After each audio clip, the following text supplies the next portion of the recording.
Hello Commanders and welcome to this video for Infinite Lagrange. Today we have another very special video. As you all know, we have the Dawn celebration and I hope you saw the live stream, the live video that was done directly by NetEase. If not, you can find it directly on the Infinite Lagrange website.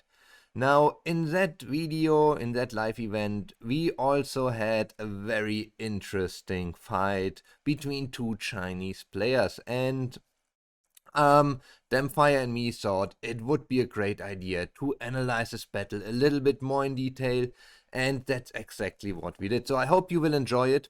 We will not only see the battle, we also have at the end of the battle then an overview what each player used, and will give you a good input of what we think about the different ships, the tactics, and how all of the battle went for each of the players. So I hope you enjoy it, and let's go directly into that battle and our review of it. So great, we got the battle here, and I'm very excited to see what will happen here. How about you, Damphyre? Yeah, it looks like to be an interesting one. We've got what looks to be a swarm fleet on one side of the battle, and on the left-hand side, a not quite so swarmy fleet. Yeah, I can see it. They limit themselves to destroyers, so I don't see anything bigger than a destroyer. We got I would say the typical candidates for destroyers here. On one side, with the swarm fleet that you mentioned, all the carriers. And I do like that setup. It's one of the setups I covered already quite a few times in my videos with the Carillion special in front. Um, and on the other side, Yeah, yeah, yeah, it's a pretty brutal fleet setup in general. Like for CP cost, the amount of damage you can potentially bring in, and like you've mentioned with the special Carillion right out there in front, it it hits just so hard, and it has that ability to tank the frontline damage as well. oh yes, absolutely. The Carillion, I think, for me, it's the best tier frigate you can have. It's up to like 85% evade, and even in endgame, I still use it in my front line to yeah, to nearly every battle that I go to. Yeah, I see it quite a lot. It is one of those ships that if you can get hold of, you get the tech points into it. It's just a great ship all round. It can be used, like you've mentioned, it can be used all game and right up until end game as well. It's just very efficient at what it does. So let's have a look at this other side. So this other side, we're running heavy cannon Eris here. Yeah, they So also like the the interaction is not great for no, this but I guy. think it's the same kind of idea this player has.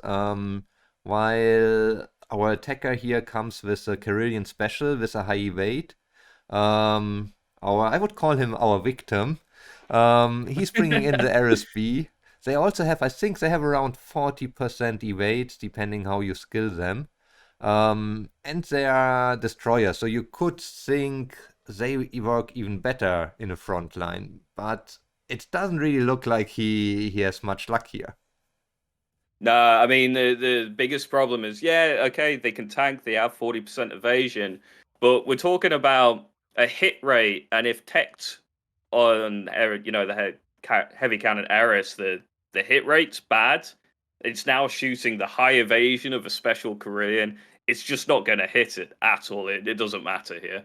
Yeah, and the second thing we see in the front line are the Taurus A. Um, I talked about the Tauros in my last video and I got a lot of comments why I rank them so low. So I think that's also what we see here. As soon as we go into the later game, and I mean, looking at the ships that our attacker brings in here with the T-800, Stellar Defender, Nebula Chaser, Void, and the Mistrals, this is really some. It's not like starter game fleets anymore. It is top tier aircrafts. And if you encounter this with the Taurus, I don't think you have much to bring in into the game anymore. No, he has no way to counter that aircraft at all in his fleet. He brought in Newlands and cellular defenders. Neither of them are particularly great at anti-air. There's no anti-air in the fleet because we just don't have it in game at the current moment. So he's letting pretty much all the damage dealers from that aircraft fleet hit him because he just can't kill it. Oh yeah, and I mean we can see he's already down by to 11%. Just move you away or hide you for a second so we can see the other player. Um, so it's 85% still for our main player for the attacker, and we are at 8% for the defender. So that's not looking very good. So No, yeah, I got you back on there now. it's a whitewash at the end of the day. This is why, like, you've talked about it. I've talked about it in other videos. These meta fleets using high amounts of aircraft. There is nothing you can do against them unless you bring your own aircraft in, and then it's who has the more tech points or something of that nature. All right. So, okay, I see we now going into the battle report. Um, I already prepared the Excel sheet. I would say let's just wait till we scroll through the battle report and then we can switch to that to get an overview. I think it's a little bit easier to compare all of this. And also, I was able to change the Chinese names to English, so it's probably a little bit easier for most of our viewers. I've Um, learned the character now though. The one that looks kind of like a man throwing a spear is 10,000. Okay, it's 10,000. Okay, I think I just put, yeah, Yeah. yeah, I got this. So I'll transition to the Excel sheet now. Um, Hope you all can see it. And if we take a look there, we do have our defender on the left side and we do have the attacker on the right side. Now both fleets have 300 CP. And I put the roles of the ships left to the name. I would say let's start with what we have here for our defender, the one who lost that fight.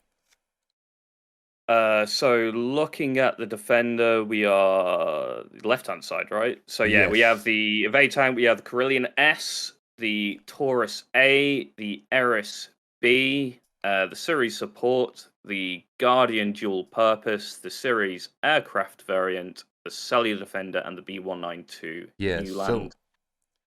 the first three ships, Carillion, Taurus, and Eris, they are all three frontline ships. And Yep. I think while he's bringing in five of the Carillion, the other ships, they just don't have enough evade to survive long.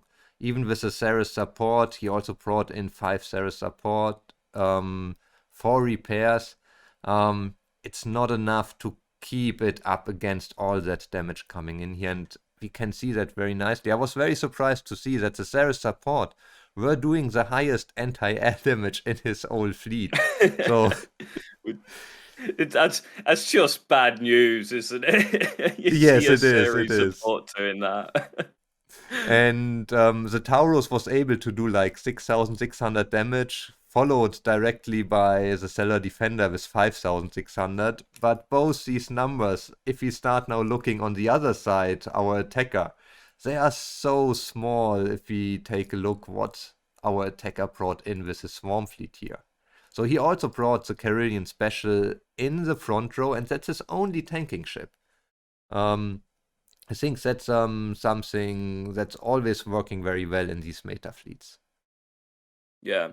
You then have the Reliant Stealth, and although not technically, it has capability of doing good damage because of that stealth that it has, and it has a nice evasion. Whenever those Carillion specials hit that 10-20% margin and they do the retreat to mid row, those Reliants now start tanking for them, allowing the Carillion to stick around a little bit longer. Oh, So that's a good point. Yeah, I only it is thought quite nice.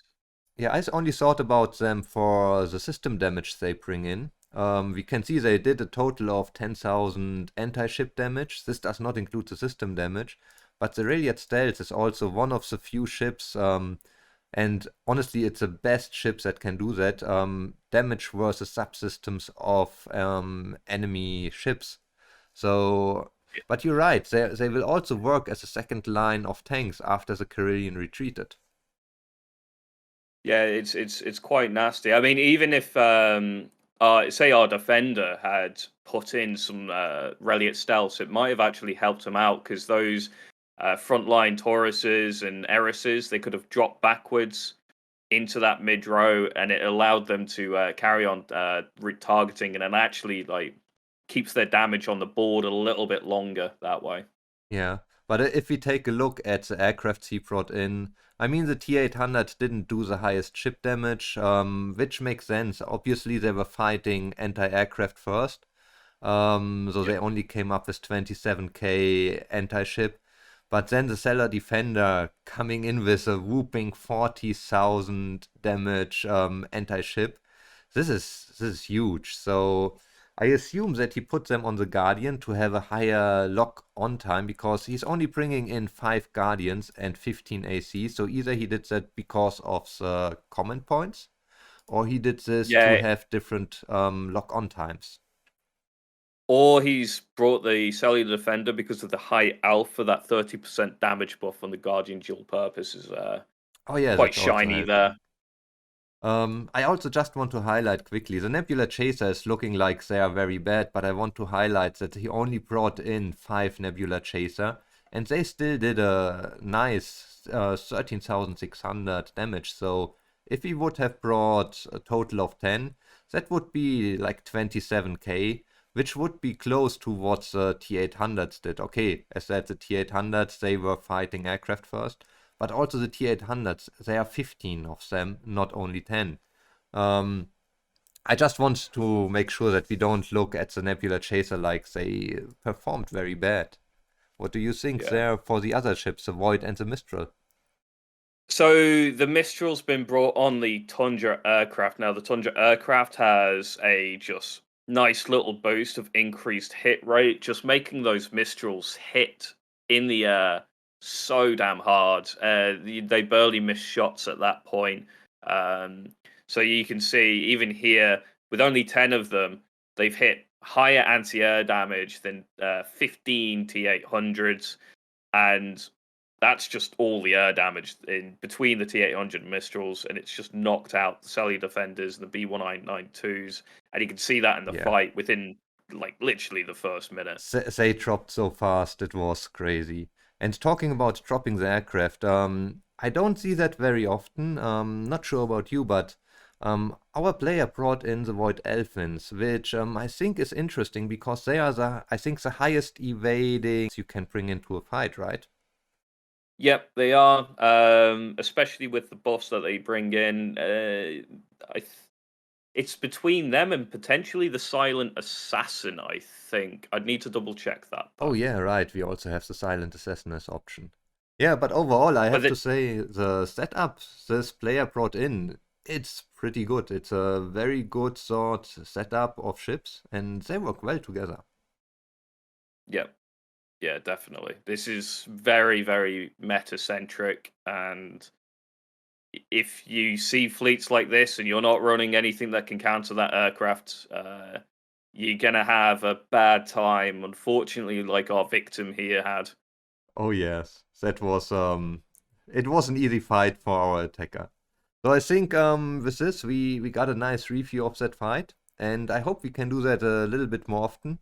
Also, if Yeah, there are players outside that have some materials, I would encourage them to share that with us, and we can take a look at them. What do you think? yeah, absolutely. Let's do that because I Okay. quite like doing some collab with you. It's been fun. Yeah, it is.